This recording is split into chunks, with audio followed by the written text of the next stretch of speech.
Olá! Hoje a gente vai analisar um material que, nossa, funciona quase como um atlas do cérebro, com foco total no córtex cerebral. Um mapa, né? Exato, um mapa. E a missão aqui é ir um pouco além de um tour anatômico, sabe?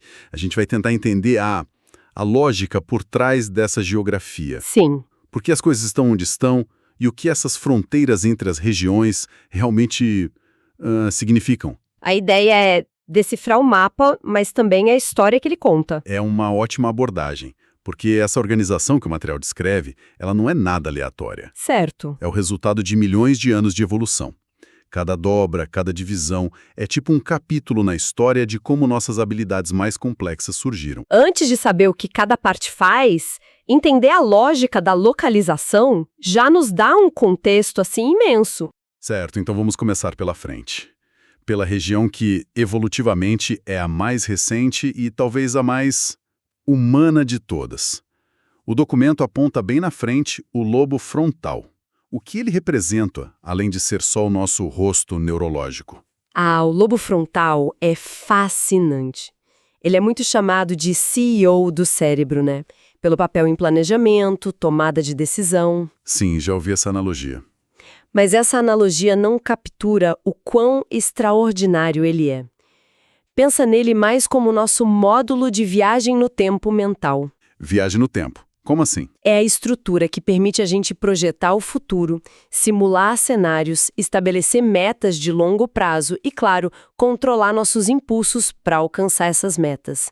É o que mais nos diferencia em termos de hardware de outros primatas. Nossa, isso muda totalmente a perspectiva. Não é só um planejador, é o que nos permite ter a ideia de um amanhã. E o que acontece quando esse módulo de viagem no tempo é danificado? Tem exemplos disso? Tem. O caso mais clássico, que é quase um mito fundador da neurociência, é o de Phineas Gage. O da barra de ferro. Esse mesmo. Em 1848, uma barra de ferro atravessou o lobo frontal dele. Ele sobreviveu, o que já é incrível, mas a personalidade dele mudou drasticamente. O Gage, que era amigável, responsável, virou uma pessoa impulsiva, socialmente inadequada. Entendi. Foi a primeira evidência sólida de que a nossa personalidade, o nosso caráter, mora numa parte específica do cérebro. Mostrou que danificar o lobo frontal não afeta a sua capacidade de andar, mas pode apagar quem você é. Impressionante. Então, se o lobo frontal é o CEO que planeja o futuro, o que acontece na sala logo atrás, no lobo parietal? O que nosso mapa diz sobre ele? O lobo parietal é o grande integrador. Se o frontal é o CEO, o parietal é o departamento de operações e inteligência. Ok. Ele recebe um fluxo constante de informações de todo o corpo, tato, temperatura, dor, pressão, e do mundo, e integra tudo para criar um mapa. Um mapa tridimensional coeso da realidade em tempo real. É o nosso GPS interno. Diz onde o nosso corpo termina e o mundo começa, onde os objetos estão em relação a nós. Isso levanta uma questão sobre a dinâmica. Como esses dois departamentos conversam? O planejamento do frontal depende diretamente desse mapa 3D do parietal? Constantemente. Você não consegue nem planejar pegar uma xícara de café, que é uma função do lobo frontal, Certo. sem que o lobo parietal te diga exatamente onde a xícara está, qual a forma dela e onde a sua mão está em relação a ela. É um diálogo incessante. Uma lesão no parietal direito, por exemplo, pode levar a um fenômeno chamado negligência hemispacial. O que é isso? A pessoa simplesmente ignora metade do universo. Ela come só o lado direito do prato ou faz a barba só no lado direito do rosto, porque para o cérebro dela, o lado esquerdo do mundo deixou de existir no mapa da realidade. Que curioso pensar nisso. Seguindo o nosso mapa, para a parte de trás da cabeça, a gente chega no lobo occipital. E aqui surge uma pergunta que parece quase óbvia demais. Por que o centro de processamento da visão fica na parte de trás do cérebro, o mais longe possível dos olhos? Parece um design pouco intuitivo, né? Totalmente. Essa é uma pergunta excelente e revela muito sobre a organização do cérebro. Existem algumas teorias. Uma é a da proteção. A parte de trás do crânio é menos vulnerável a impactos no rosto, então protege uma função vital. Faz sentido. Outra é uma questão de espaço, de imóvel neural. O processamento visual é tão complexo, exige tanto poder computacional, que precisava de uma área dedicada enorme. E a parte de trás oferecia esse espaço. Entendi. A informação viaja dos olhos, passa por uma estação no meio do cérebro, chamada tálamo, e só aí chega lá atrás para ser decodificada. Não é a rota mais curta, mas foi o que permitiu a visão se tornar a superpotência que ela é nos humanos. A distância é o preço pelo processamento sofisticado. E quando essa central de vídeo falha? Aí você pode ter condições como a agnosia visual, que foi imortalizada pelo neurologista Oliver Sacks naquele livro. O homem que confundiu sua mulher com um chapéu. Exatamente.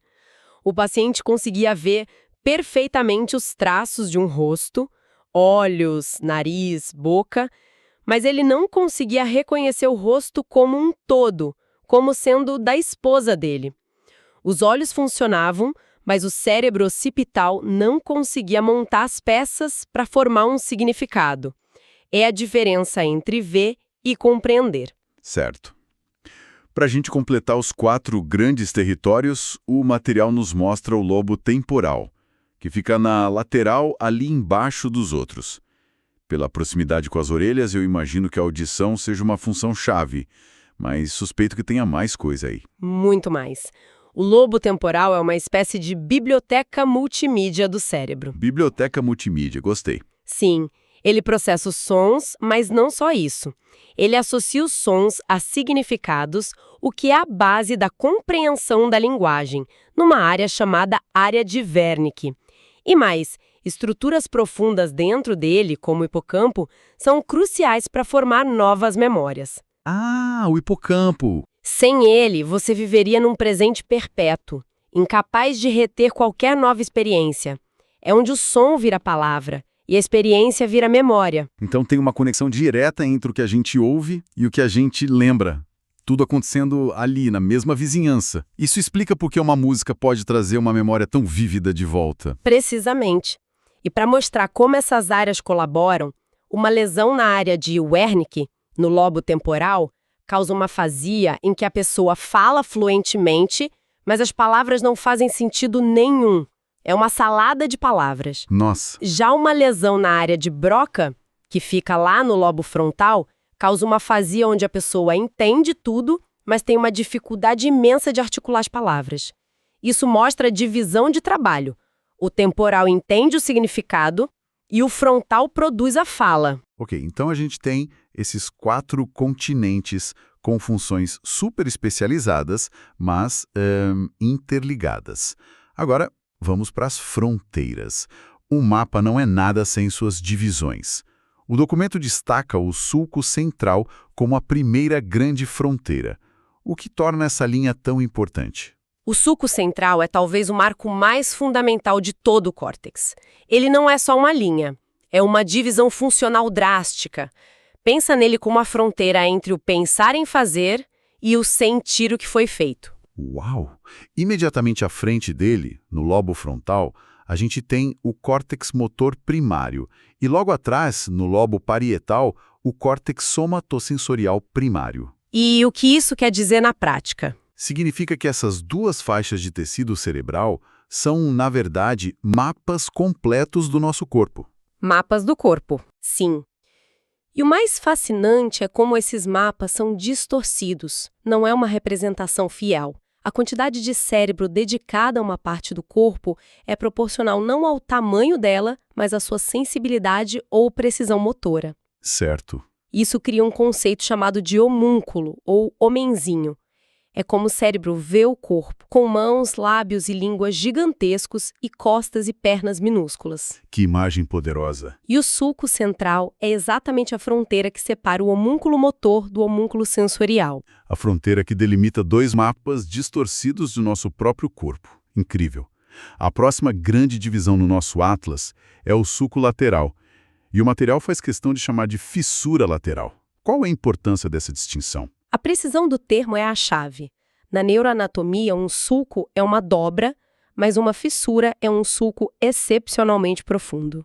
Ah, entendi. A fissura lateral, ou fissura de Sylvius, é tão profunda que se você afastasse as margens dela, você encontraria um continente escondido. Um continente escondido, como assim? Sim, um quinto lobo chamado ínsula, que está envolvido com emoções, com a consciência corporal. Nossa, Funcionalmente, essa fissura é a grande fronteira horizontal que separa o lobo temporal, com suas funções de audição e memória, do resto do cérebro pensante e sensorial que está acima dele. isso adiciona toda uma nova camada de complexidade. Por fim, o material aponta para o sulco parieto-occipital. Ele parece ser uma fronteira mais complexa, né? Define limites entre o parietal, o occipital e até o temporal. Isso mesmo.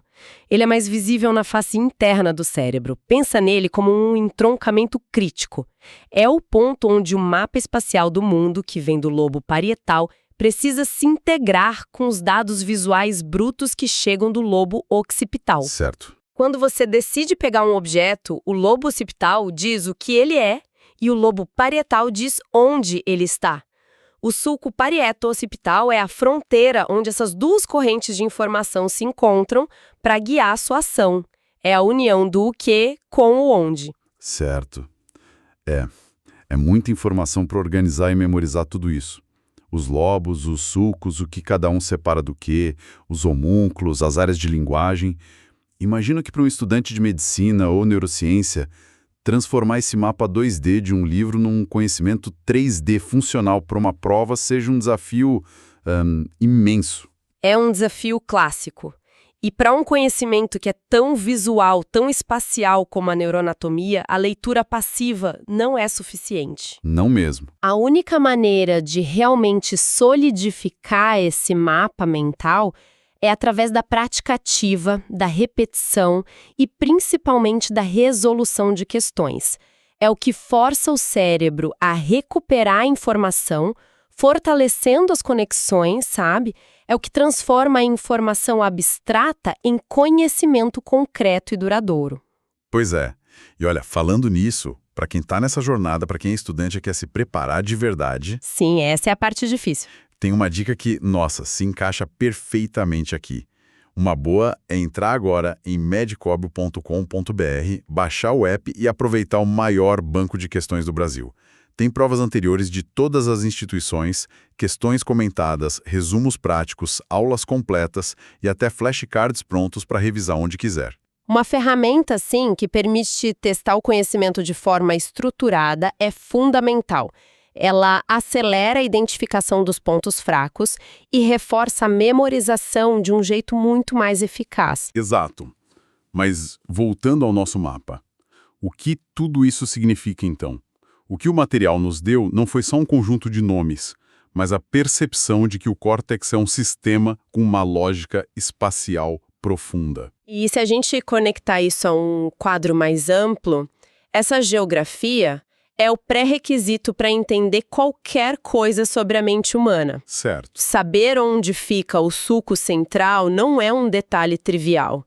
É saber onde o comando para mover um músculo termina e a sensação daquele movimento começa.